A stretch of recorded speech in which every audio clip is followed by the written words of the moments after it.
আপনাকে অনেক ধন্যবাদ।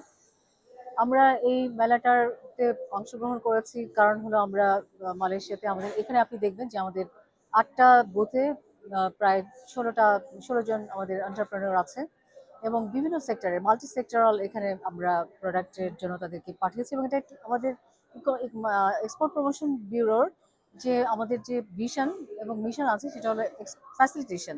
এই ফ্যাসিলিটেশনের একটা পার্ট হলো এই মেলাতে অংশগ্রহণ করা এবং যারা অংশগ্রহণ করে তাদেরকে ফ্যাসিলিটেট করা। তো আমাদের এই মেলার চলাকালীন সময়ে আমরা আজকে হালাল ডেভেলপমেন্ট কর্পোরেশনের সাথে মিট করেছি এবং আমাদের ১ থেকে ৩ যে একটা সোর্সিং ফেয়ার হবে বাংলাদেশে ফর দ্য ফার্স্ট টাইম, এই সোর্সিং ফেয়ারটাতে আমরা তাদেরকে পার্টিসিপেট করতে বলেছি এবং হালাল নেটওয়ার্ক আসলে হালাল একটা যদি আমরা ধরি এটা একটা লাইফস্টাইল কনসেপ্ট। এই কনসেপ্টের মধ্যে আমরা এই প্ল্যাটফর্মে ইন্টিগ্রেটও হতে চাই। সো নট অনলি খাবার, মেডিসিন থেকে শুরু করে কসমেটিক্স, ড্রেস, তারপর আপনার ফাইন্যান্সিং, ব্যাংকিং সবকিছুই হালালের মধ্যে পড়ে। তো এই হালাল প্ল্যাটফর্মের মধ্যে অ্যাড হওয়ার জন্য আমরা আজকে একটা মিটিং করেছি। তাছাড়া 19-এ আমাদের ম্যাট্রিডের সাথে, ম্যাট্রিডও একটা এক্সপোর্ট প্রমোশন অর্গানাইজেশন, তাদের সাথে আমাদের এক্সপোর্ট প্রমোশন ব্যুরোর একটা এমওইউ হবে। এই এমওইউর থ্রুতে আমরা অনেকগুলো কোঅপারেশনের মধ্যে যাব।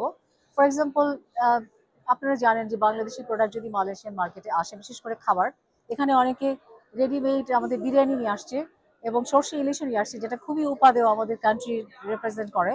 তো এই খাবারগুলো যদি হালাল সার্টিফিকেশন হয় তখনই এই মার্কেটে বিক্রি করা সম্ভব হবে। এই সার্টিফিকেশন প্রসেস এবং এই আন্ডারস্ট্যান্ডিং এবং অ্যাডভোকেসি করার জন্যই এই এমওইউটা করা হচ্ছে, যাতে দুই দেশের মধ্যে ট্রেনিং হতে পারে, তারপর সেমিনার হতে পারে। এর মাধ্যমে আমাদের দুই দেশের এন্টারপ্রেনিউরদের মধ্যে, বিজনেস এক্সপোর্টারদের মধ্যে একটা আন্ডারস্ট্যান্ডিং তৈরি হয়। এর মধ্যে আমরা অবশ্য এই ৩ দিনের মধ্যে আমরা আরো কিছু মিটিং করব। এই মিটিংগুলোর পারপাস হলো এই কোঅপারেশন। এবং ১ থেকে ৩ যে সোর্সিং ফেয়ারটা হচ্ছে বাংলাদেশে প্রথমবারের জন্য, এটা হবে মালয়েশিয়া থেকে এবং ইউরোপিয়ান ইউনিয়ন থেকে এবং বিভিন্ন ওয়ার্ল্ড থেকে, ইস্ট এশিয়া এবং এশিয়ান বিভিন্ন কান্ট্রি থেকে, যে সমস্ত কান্ট্রিতে আমরা এক্সপোর্ট করি সেখান থেকে বায়াররা আমাদের কান্ট্রিতে যাবে। তারা আমাদের কোম্পানি ভিজিট করবে, ওখানে ডায়ালগ হবে বিভিন্ন কোম্পানির সাথে। এভাবে আমরা এই ৩ দিনের প্রোগ্রামটা করব। সেটাও প্রমোট করার জন্য আমরা এই প্ল্যাটফর্মটাকে বেছে নিয়েছি। এর সাথে আপনারা জানেন যে ঢাকা ইন্টারন্যাশনাল ট্রেড ফেয়ার হয়, which will be followed by sourcing fair in Dhaka. So এটা যদি আমি ধরি যে আমরা মালয়েশিয়ান মার্কেটে বাংলাদেশি প্রোডাক্টকে প্রমোট করতে আসছি, একই সাথে এর একটা ফার রিচিং এফেক্ট হলো যে আমরা আসলে মালয়েশিয়াকে কানেক্ট করে, মালয়েশিয়ার প্ল্যাটফর্মকে কানেক্ট করে আমরা আসিয়ানের সাথেও যুক্ত হতে চাই থ্রু হালাল এক্সপোর্ট।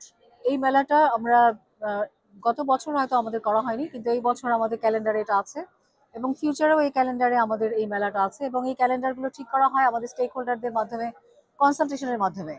সো বিভিন্ন অ্যাসোসিয়েশন যখন রেকমেন্ড করে, একই সাথে আমাদের যারা মেলার এন্টারপ্রেনিউর, যারা এক্সপোর্টার, তারা রেকমেন্ড করে, তাদের মাধ্যমে আমরা সিলেক্ট করি এবং আমরা সিলেক্ট করি রিজিয়ন ওয়াইজ, যাতে কোনো রিজিয়নকে আমরা লেফট আউট না হয় লিস্ট থেকে। আপনার আরেকটা প্রশ্ন ছিল যে বাংলাদেশের পরিকল্পনা।